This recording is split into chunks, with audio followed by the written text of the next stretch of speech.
if you go to Sac State or UC Davis and you have Dr. Jorgensen as a professor, wish him well on his trip to Europe. Want to know why? He's just validated the biggest fucking discovery of the millennium.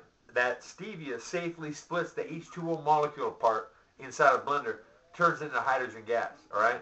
But I guess they're hung up on the rate of return, how much stevia, how much fucking, gas, how much soup. And it's kind of like the guys that are now re-theorizing the pyramid principles, okay, because they've been poured. Now they started really high on the job site and worked their way down. It's impossible, but it's mid, so what the fuck are you going to do?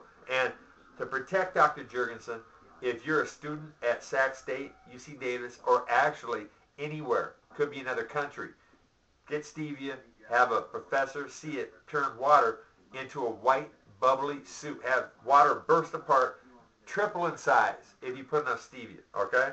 And what's going to happen is it's going to stay in that state until you turn the blender off. And then when you do, it's going to cycle back into water, and toxic shit's going to float, all right, for long enough to get it out.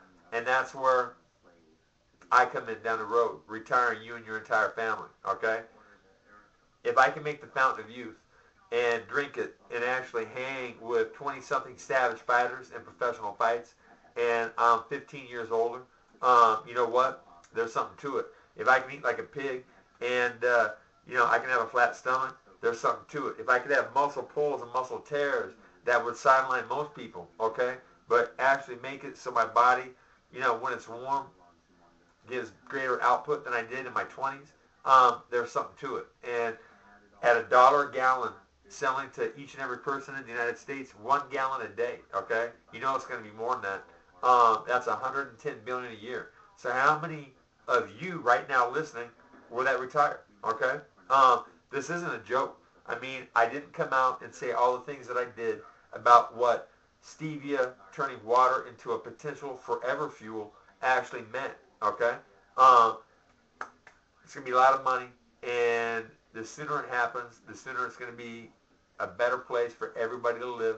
I've thought about this for a long time, and if I had Bill Gates' money, fuck, I'd create Disneylands all over, so people could go there for free, have a good time. You know what? Maybe that's too grandiose. How about starting on a small scale, making sure that everybody had enough food in their belly so they didn't fucking starve and go hungry and cold, Yeah. Little things, okay, that a lot of money can take care of. And you know what? It's like this. Has this been a coherent enough fucking little dissertation to smart minds out there? A professor, a doctor, a fucking smart scientist has already validated it, but it hasn't reached the top yet. Doesn't mean that he can't run into some mischief over there if the same people that ran the country into the fucking ground and stole MS.com and gave it to Bill Gates and want nothing good to fucking actually see the light of day, where to get wind of it. You know what? This is where you come in. $10, Trader Joe's, stevia, and you know what? Your local scientist. And if you're part of the solution, when I'm actually making more money than God, I'll retire you and your family forever, and that's on my word.